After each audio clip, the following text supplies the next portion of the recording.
Hello friends, welcome back to my channel. तो आज के इस वीडियो में हम लोग देखेंगे एक इम्पॉर्टेंट टॉपिक को जो कि हमारे हृदय से जुड़ी है, यानी कि हार्ट से जुड़ी एक बीमारी है। मेनली ये रूमेटिक हार्ट डिजीज़ है। इसके बारे में हम लोग शुरू से अंत तक अच्छे से समझेंगे। तो आपको अगर इस टॉपिक में इंटरेस्ट हो तो शुरू से अंत तक वीडियो में जुड़े रहिए, नहीं तो आप स्किप कर सकते हैं। तो सबसे पहले समझते हैं कि रूमेटिक हार्ट डिजीज़ होता क्या है। तो ये एक ऐसी कंडीशन है जो कि हमारे हार्ट के वाल्व से जुड़ी है। वाल्व क्या करती है कि बैकफ्लो को रोकती है, यानी कि ऑक्सीजनेटेड ब्लड जो है वो एक चैम्बर में रहता है, डीऑक्सीजनेटेड ब्लड जाता है अलग अलग चैम्बर में। तो ये क्या है, वो बैकफ्लो ना हो, यानी एक चैम्बर से दूसरे चैम्बर में अगर ब्लड आ गया है तो वो दोबारा पीछे ना जाए। तो इसीलिए हार्ट वाल्व्स होते हैं। ये जो है क्या होता है कि रूमेटिक फ़ीवर, अगर किसी को रूमेटिक फ़ीवर हो जाता है, अब हम लोग समझेंगे आगे कि रूमेटिक फ़ीवर क्या होता है। मेनली अभी आप ये याद करिए कि रूमेटिक फ़ीवर के कारण क्या होता है कि हमारा जो हार्ट का वाल्व है वो हमेशा के लिए डैमेज हो जाता है। इसके लिए ऑपरेशन करवाना पड़ता है वाल्व रिप्लेसमेंट के लिए या फिर रिपेयरमेंट के लिए। हार्ट वाल्व जो है यहाँ पे क्या होता है कि धीरे धीरे धीरे धीरे डैमेज होने लगता है। अगर अच्छे से आप ट्रीटमेंट नहीं करवाते हैं, अगर आपको स्ट्रेप्टोकोकल इन्फेक्शन हो रखा है, आपको बहुत दिन से बुखार आ रहा है और आप ट्रीटमेंट नहीं ले रहे हैं या फिर इलाज करवा रहे हैं वो भी सही तरीके से नहीं करवा रहे हैं, तो क्या होता है कि हार्ट के जो वाल्व्स होते हैं उसमें इन्फ्लामेशन हो जाता है और वो धीरे धीरे समय के साथ ख़राब होते जाता है। अपना जो है वर्क अच्छे से नहीं कर पाता है, फंक्शन नहीं कर पाता है। धीरे धीरे वो नैरो हो जाएगा, सिकुड़ जाएगा और लीक करने लगेगा। ठीक है, जो आगे पीछे ब्लड नहीं जाने चाहिए वो ब्लड पीछे लीक करने लगेंगे। ठीक है, तो ये जो है धीरे धीरे जो वॉल्व्स होते हैं वो एकदम कठोर हो जाते हैं। अभी तो फ्लेक्सिबल होते हैं, ठीक है, लेकिन ये एकदम कठोर हो जाते हैं और अपना जो भी फंक्शन है, जो भी काम है वो प्रॉपर्ली कर नहीं पाते हैं। इसी कंडीशन में हार्ट फेल्यूर भी हो सकता है। ठीक है, रिस्क फैक्टर क्या हैं, तो ये ज़्यादातर जैसे कि ऐसे लोगों को हो रहा है जिनकी इनकम, जिनका आय बहुत कम है। ठीक है, ऐसे कंट्रीज़ में हो रहा है जो बहुत कम कमाते हो या फिर थोड़ा बहुत कमा लेते हैं ज़िंदगी गुजार भर। ठीक है, बच्चों में जो कि युवावस्था में जा रहे हैं, जो किशोरावस्था में एडोलेसेंट एज में हैं, चिल्ड्रेन हैं, तो उनमें भी ये देखने को मिलता है बीमारी। ठीक है, और अगर किसी को स्ट्रेप इन्फेक्शन हुआ है, स्ट्रेप्टोकोकल का इन्फेक्शन हुआ है और वो इलाज सही से नहीं ले रहे हैं या फिर इलाज सही तरीके से नहीं ले रहे हैं, तो इस कंडीशन में भी हार्ट डिजीज़ हो सकती है। और बार बार अगर उनको थ्रोट इन्फेक्शन हो रहा है, गले में इन्फेक्शन हो जा रहा है बच्चे में, तो इस कंडीशन में भी क्या होती है कि रूमेटिक हार्ट डिजीज़ हो सकती है। गरीबी के कारण भी ये बीमारी देखने को मिलती है, क्योंकि गरीबी के दौरान क्या होता है कि वो अपना खान पान, रहन सहन और जो भी होता है उनका लाइफ स्टाइल बहुत अलग होता है। तो इस कंडीशन में भी कुछ कमी के कारण उनके हार्ट में दिक्कत होने लगती है। इन्फेक्शन का वो अच्छे से इलाज नहीं करा पाते तो दिक्कत होने लगती हैं। ठीक है, अब हम लोग समझते हैं इसका लक्षण क्या है। अगर किसी को हार्ट में, उसके वॉल्व्स में प्रॉब्लम हो रही हैं, रूमेटिक हार्ट डिजीज हो रहा है जिसके कारण हार्ट फेल्यूर भी हो सकता है, तो इसमें इसके लक्षण क्या हैं। तो है कि मरीज़ को बुखार आएगा, बहुत तेज़ बुखार आएगा, हो सकता है कँपकँपी आए।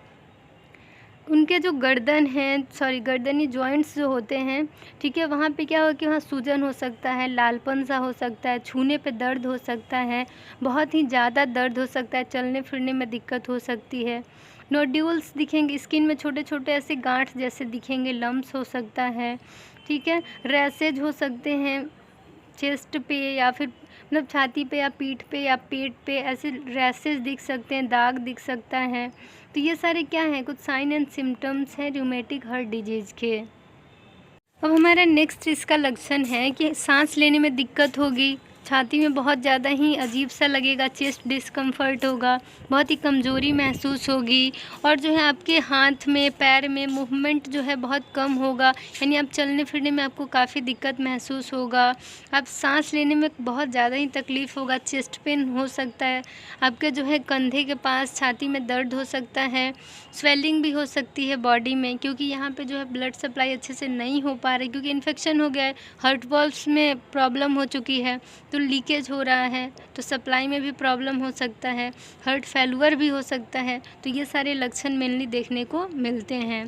तो मेनली याद रखिए कि सांस अच्छे से नहीं ले पाएंगे, जॉइंट्स में दर्द होगा, सूजन हो सकता है और फिर जो है चेस्ट में पेन होगा, मूवमेंट जो है वो सही से नहीं कर पाएंगे, चलने फिरने में दिक्कत होगी। नेक्स्ट है कि आपको क्या जांचें करवानी होगी, क्या इन्वेस्टिगेशंस होंगे, डायग्नोसिस क्या क्या करवाना होगा। तो पहला ईको, आपको इकोकार्डियोग्राम करवाना होगा, ईसीजी यानी कि इलेक्ट्रोकार्डियोग्राम करवाना होगा। ये सब हार्ट की एक्टिविटी देखने के लिए करते हैं, ठीक है। चेस्ट एक्सरे करवाना होगा कि कहीं कहीं और भी कुछ दिक्कत तो नहीं है हार्ट में जिसके कारण कि वॉल्व में डिफेक्ट हो रहा है, ये सब पता करने के लिए। एमआरआई करवाते हैं, कार्डियक एमआरआई करवाते हैं। तो ये सारे कुछ इन्वेस्टिगेशंस हैं, प्लस में कुछ ब्लड इन्वेस्टिगेशंस करवा लेते हैं, खून की जांच है जिससे कि इन्फेक्शन का पता चले। फिजिकल एग्जामिनेशन करते हैं यानी हार्ट के साउंड को सुनते हैं अस्कल्टेट करके, ठीक है, स्टेथोस्कोप के हेल्प से। तो इस तरीके से बहुत सारी और भी टेस्ट हैं जिसके थ्रू पता करते हैं हम लोग की दिक्कत क्या है आखिर, जिसके कारण रूमेटिक हार्ट डिजीज हो रहा है। नेक्स्ट ट्रीटमेंट, तो अगर इन्फेक्शन स्ट्रेप्टोकोकल से है तो एंटीबायोटिक्स चलाते हैं जिससे कि बैक्टीरिया जो है मर जाए और इन्फेक्शन जो है प्रिवेंट हो जाए। एंटी इन्फ्लामेटरी ड्रग्स देंगे जिससे कि इन्फ्लामेशन कम हो, और उनको जो है इन्फ्लामेशन कम होगा तो उनके हार्ट के वॉल्व्स में जो डिफेक्ट हो रहा है, जो वो हार्ड होते जा रहा है, कठोर हो रहा है, मूवमेंट उसका सही से नहीं हो पा रहा, काम अच्छे से नहीं कर पा रहा वॉल्व, तो वो सब हो सकता है कि अगर अभी कम दिक्कत हुआ है तो वो नॉर्मल हो जाए, ठीक है, मेडिकेशन के थ्रू उसको ठीक किया जा सके। लेकिन ज़्यादातर चांस होता है कि सर्जरी का ही नीड हो। डीवीआर या फिर एमवीआर करते हैं जिसमें माइट्रल वॉल्व रिप्लेसमेंट करते हैं या फिर डबल वॉल्व रिप्लेसमेंट करते हैं, यानी ऑर्टिक वॉल्व और माइट्रल वॉल्व जो है ट्राइकस्पिड वॉल्व, जिस वॉल्व में डिफेक्ट है उस वॉल्व को यहाँ पे रिपेयर करते हैं, यानी कि उसको जो डिफेक्ट वाला जो कठोर हो गया है, काम अच्छे से नहीं कर रहा है, उसको ऑपरेशन के द्वारा निकाल देते हैं और आर्टिफिशियल वॉल्व जो है वो लगा देते हैं हार्ट में। तो यही मेनली क्या था, ट्रीटमेंट था कि सर्जरी करना होगा, नहीं तो एंटीबायोटिक्स और एंटी इन्फ्लेमेटरी ड्रग्स देंगे, और अगर बहुत ज़्यादा दर्द हो रहा है तो वो सिम्टोमेटिक ट्रीटमेंट करेंगे। बुखार आ रहा है, शरीर में दर्द हो रहा है, सूजन है, तो उसके लिए मेडिसिन चलाएंगे। अब आपका है कि कॉम्प्लिकेशंस क्या क्या हो सकते हैं अगर आप सही टाइम पे इलाज ना करवाएं, तो रूमेटिक हार्ट डिजीज़ के कारण आपको क्या क्या दिक्कतें देखने को मिलेंगी। तो हार्ट फेल्यूर हो सकता है, क्योंकि आपका जो है यहाँ पे मान के चलिए गंदा ब्लड है, एक साफ ब्लड है, तो वो गंदा ब्लड साफ ब्लड मिक्स हो रहा है, पूरे बॉडी में जा रहा है, तो उससे दिक्कत होगा। यहाँ पे लीकेज हो रहा है ना, क्योंकि वॉल्व जो है एक तरह का रास्ता है, ठीक है, यानी कि आप जो है कोई नदी है और वहाँ पे एक रोकने के लिए बनाया गया सिस्टम जिससे कि गंदा पानी साफ पानी अलग अलग जाए, और वो जो नदी का वो जो पार्ट है जहाँ पे रोकने के लिए बनाया गया, अगर वही ख़राब हो जाए तो फिर दोनों मिक्स हो जाएंगे, तो फिर क्या ही फ़ायदा है। तो वैसे ही हार्ट में है कि एक वहाँ पे पुल बनाया गया है जो कि नेचुरल है, जो कि ब्लड को लीक होने नहीं देता है, वो प्रॉपरली अपना काम करता है कि बैकफ्लो को रोकेगा, यानी कि जो गंदा ब्लड है वो पीछे ना जाए दोबारा, एक बार एक चैम्बर में आ गया तो दूसरे चैम्बर में दोबारा ना लीक हो। जैसा कि मेनली हमारे हार्ट में कितना चैम्बर होता है, तो 4 चैम्बर होते हैं। Left atrium, left ventricle, right atrium, right ventricle, उसमें जो होते हैं वॉल्व्स होते हैं जिसका काम होता है बैकफ्लो को रोकना।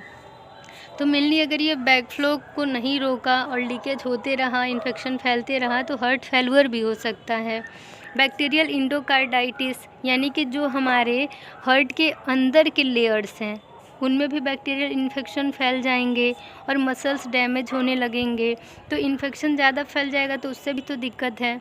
रप्चर्ड हार्ट वॉल्व्स, यानी कि हार्ट के वॉल्व फट भी सकते हैं, और इसमें है कि कॉम्प्लिकेशन अगर प्रेगनेंसी के टाइम ये हो रहा है तो प्रेगनेंसी के टाइम भी बच्चे को भी दिक्कत हो सकता है और जो गर्भवती महिला है उनको भी दिक्कत हो सकता है। अगर हार्ट डैमेज हो जाता है तो गर्भावस्था के दौरान महिला को और बच्चे को दोनों को दिक्कत हो सकता है, डिलीवरी के दौरान बहुत सारी कॉम्प्लिकेशंस हो सकती हैं।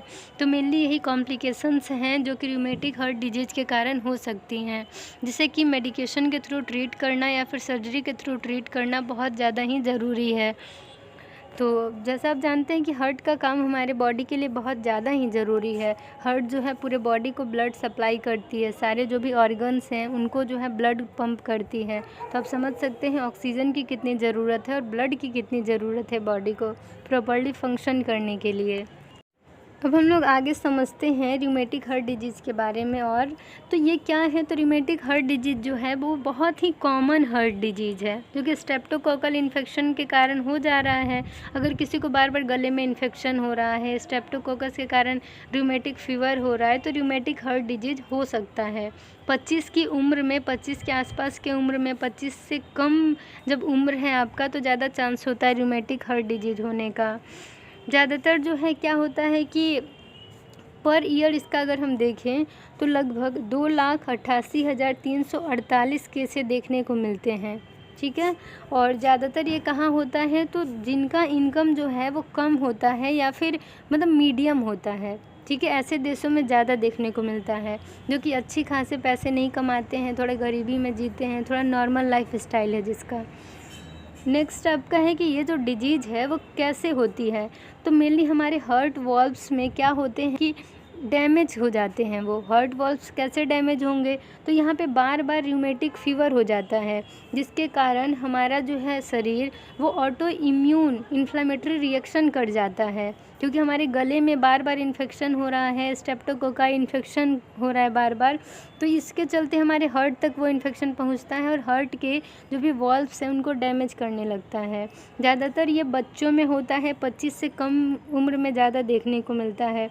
अगर इसका सही ट्रीटमेंट ना हुआ तो हार्ट फेल्यूर हो सकता है और भी बहुत सारी दिक्कतें हो सकती हैं। वॉल्व रैप्चर हो सकता है, फट सकता है वॉल्व, और जान भी जा सकती है, लाइफ थ्रेटनिंग कंडीशन भी हो सकती है और मरीज़ हमेशा के लिए पूरे जीवन भर आजीवन वो विकलांग भी हो सकता है।